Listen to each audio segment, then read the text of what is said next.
So if you've seen any of my older videos, then you may know that in high school, I ran cross country and track. I also played lacrosse, for any of you wondering, but my main sports were cross country and track. And our practice/workout routine was quite tiring in the way that it was built. Essentially, we would have our hardest workout of the week on Monday. And then Tuesday was supposed to be our recovery day. Ironically though, on Tuesday, our practice was in the morning before school. So me and the whole team had to wake up at like 5:15 a.m. after our hardest workout of the week. This whole, let's only get 3 or 4 hours of sleep after our hardest workout of the week, just so we can run more. Now, of course, I could be like some of the tryhards on the team and be one of those guys who goes to bed at 8 o'clock and gets their 8 hours of sleep so that they can wake up at, 5 in the morning and get to practice on time. But I'm not a geek, I'm not a nerd, I'm not a tryhard, okay? So I'm not gonna do that. But I can assure you, if I'm only gonna be getting like 3 or 4 hours of sleep, I am not gonna be running in the morning. I'm going to be, at the very least, walking or jogging. And well, I wasn't the only one who had this mindset on the team. There was a whole group of us, actually, who walked/pretended to jog when the coach was watching,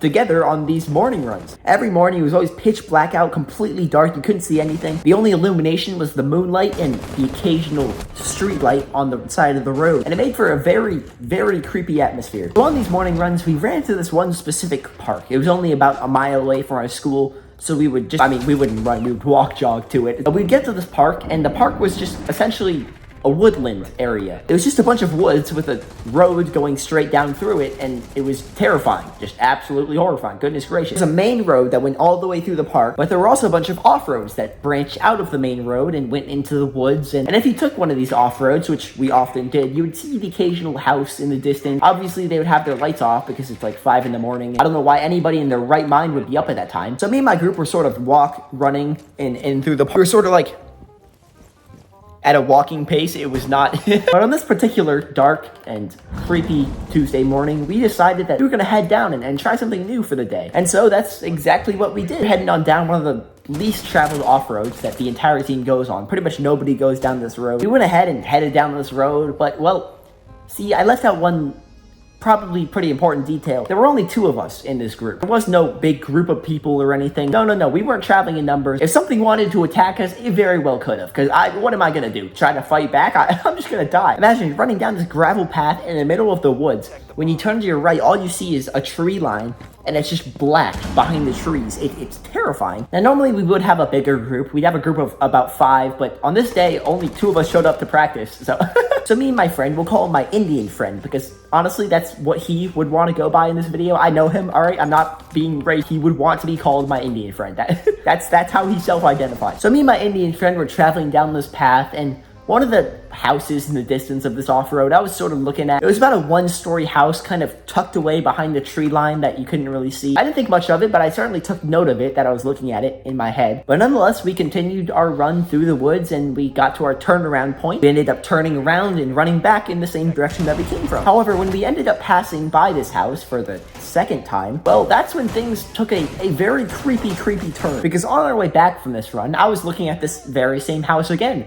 However, while I was looking at it, the lights turned on. When I say it was terrifying, I mean I screamed out loud. I've never really heard what my scream sounds like, and I've learned from this day that I have a woman's scream. I scream like a girl, and I do not care, okay? All I want is a loud scream, and it was loud. That's all it didn't just come out of my mouth. It came from my soul. I was terrified. Because a house turning its lights on at 5 in the morning while I was staring at it, I just casually been looking at this 1-story house. It was completely pitched out black when every single window in the house suddenly flashed bright yellow and turned on.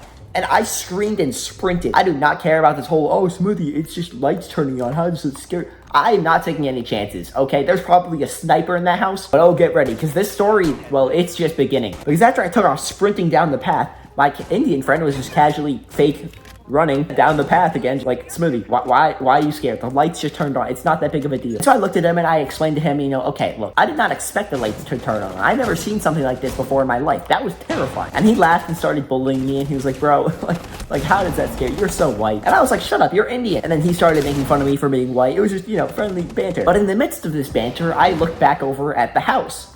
And in the doorway, it was completely lit up. And I looked at the door of the house. It was just a normal white door with a window in the middle, a square window at the top of the door. And obviously the window was all lit up bright yellow because the lights were on inside of the house, but in the yellow light, there was a shadow. Now, it was sort of a blocky shadow. I couldn't really make out what it was exactly. It wasn't a person or anything because it wasn't moving. It was just standing still. But I did think it was weird that there would be a big black shadow in the middle of the door frame just not moving. I was pretty confused. So while my Indian friend was ranting about something, I was just looking at this door frame, kind of wondering what it was exactly, and then suddenly it moved. It completely vanished, just moved out of the doorway. I saw it move to the right. It had been completely still for at least a minute or two, and then in the blink of an eye, it swiftly moved out of sight, so you could see it. And of course, this sparked another bout of screams from me, and I sprinted away from the house. This was a human being standing in the middle of a lit up doorway, watching us run for a solid 2 minutes, without even moving, and then suddenly vanishing out of sight completely. Definitely one of the creepier things that's ever happened to me in my life. I still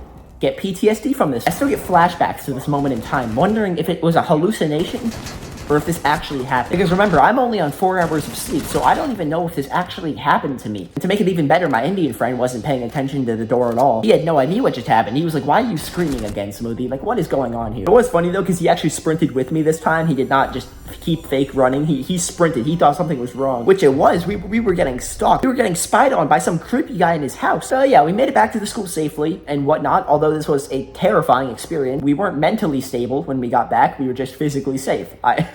Oh god. And then I had to go to school for 8 hours. So that was quite the day.